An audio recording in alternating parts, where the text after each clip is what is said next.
Good morning, good evening, whoever you are, wherever you are, whatever you might be doing. We wish to welcome you to the Silverlight Show. The Silverlight shines to illuminate that which lies hidden in darkness. For those of you tuning in today, we welcome you in. I was reading Suetonius, who is a historian in ancient Rome, and he was talking about the first 12 emperors.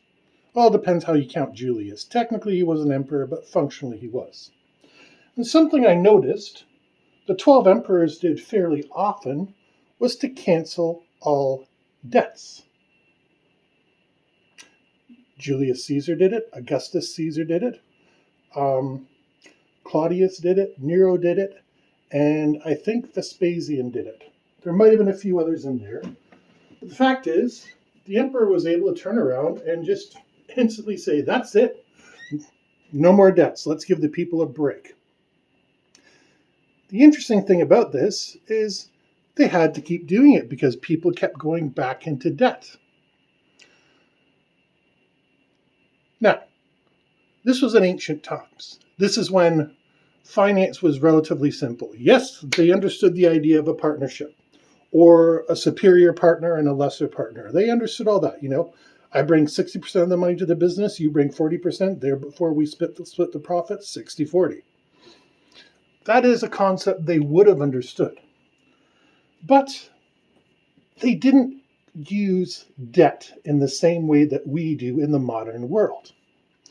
And this is why, unfortunately, no matter how powerful a government is, it would never be able to duplicate that. Let me explain to you why. Now, some of you who've been listening to the Silverlight Show for a long time will know where I'm going with this. And for the others, welcome aboard. Debt has become an instrument of wealth. We are no longer a productive society. Now, by that, I don't mean that we're not producing things. I mean that making things, manufacturing things, is no longer our primary source of wealth. Our primary source of wealth is moving money around. That's why, no matter how big of a transportation company you are, no matter how big of a hospital you are, no matter what you manufacture, whether it be Chrysler, GM, whoever it is, you're never going to be able to beat the banks. You're never going to be able to beat the financial institutions. You're never going to be able to beat the credit unions because they're the ones that manipulate the debt. Again, back in ancient Rome, they understood loans. They understood interest. They would have no problem with coming up to you and saying, hey, I'll take a loan from you at 5% per year, interest compounded. They understood all that. But that's not where the economy makes its money. The economy makes its money by trading debts. You might take out your insurance policy, your mutual fund, whatever it is, with the green bank, and they in turn trade that to the red bank. You're still paying the green bank, and when you go to withdraw it, you go to the green bank, but the red bank is the one who is executing all the transactions because it's more profitable for them. They can sell your insurance policy, your mutual fund, whatever it is, and make a profit on it while sitting back and not having to do the administration, while the other bank is doing all the hard work, and they're also shopping that around in their own way. This is what got us into trouble in 2008. They were packaging financial debts together and rating them as A+. Just because they were mortgages, people thought, mortgages are never going to have a problem. Well, in the United States, they did. In Canada, not so much. But this is exactly how a lot of people make their money. The 45th president of the United States, I'm so glad I don't have to say his name anymore, made his money in exactly that way by simply using his debt, how much he owed, as an asset.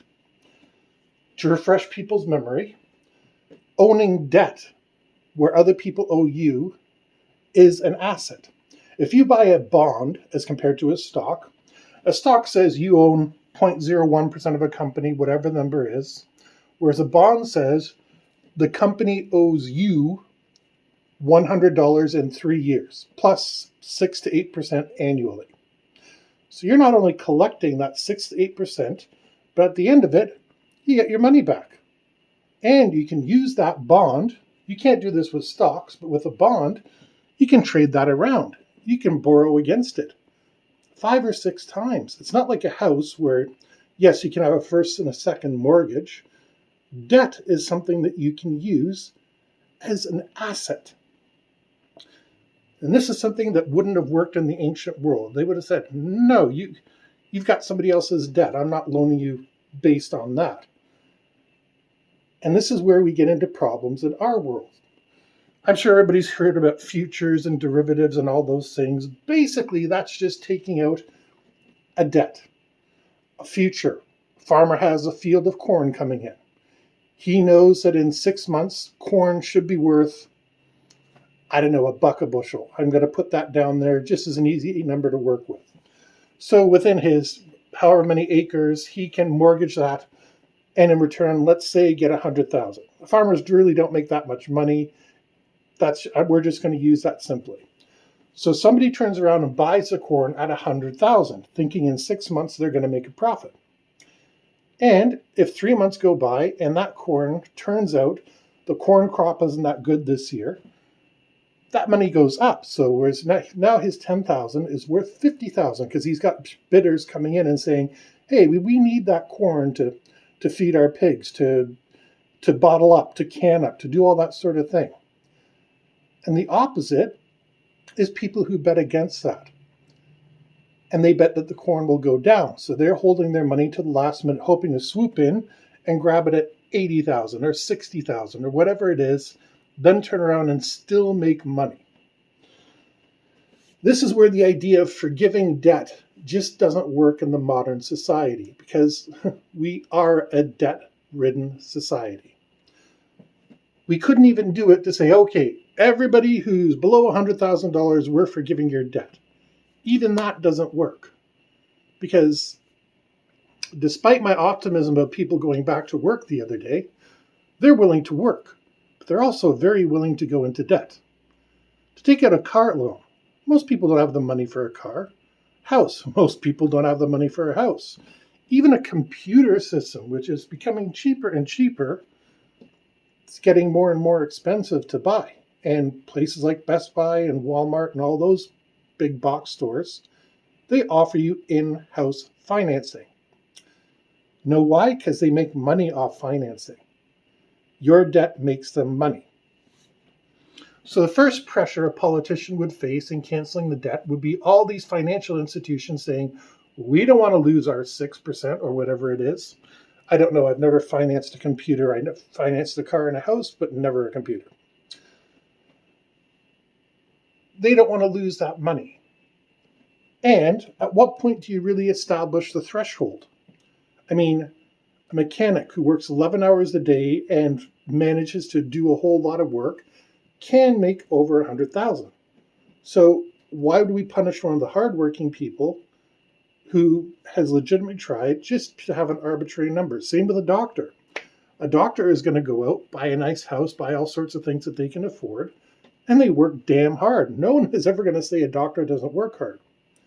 I would put teachers in that too. Teachers make out pretty good, but the same token, they put in so much unseen labor, it would boggle your mind to see what a teacher goes through. Yes, they have more time off than anybody else on this list, but they're still working. They're still learning. They're still taking new skills. They're still setting up lesson plans. And if you think dealing with 30 kids for 8 hours is hard, you haven't seen anything until you see the organization that goes into it. So we can't cancel the debts as simply as the emperors did, because the debts are essential to our economy. And even the biggest companies, we did a universal debt forgiveness, no questions asked. The first thing every company would do would be to run back out and go into debt. Now, I'm sure a lot of people go out and buy new cars, buy new computers, buy all sorts, whatever they could fit on their credit cards and their whatever they have. That's kind of human nature. We have become a society not content to live within its means, but to live beyond our means. And that's what our present consumerist culture is all about. I have nothing against consumerist culture. I mean, without debt, the economy simply wouldn't work. We don't make enough in terms of natural resources, in terms of, what people are actually producing to not have debt as an essential part of our economy. The problem is we become servants to that debt. We do nothing but scramble to make our payments. We've made it impossible to do anything else. Your choices are live in a house you own or live in an apartment. There's no third alternative, unless you're one of those really great survival people who can go into the bush and, cut your own wood and hoe your own timber and all that sort of thing. That's a separate category. I'm not going to get into it because that's like less than 1% of 1% of the population. It's a very small amount of people who can actually do that. And I respect them a great deal. But here we are, in getting close to the middle of the 21st century, and we're still running off 18th century economics with Locke and Hobbes and all those wonderful people. It's unsustainable. It has to come to an evolution at the very least, if not a revolution.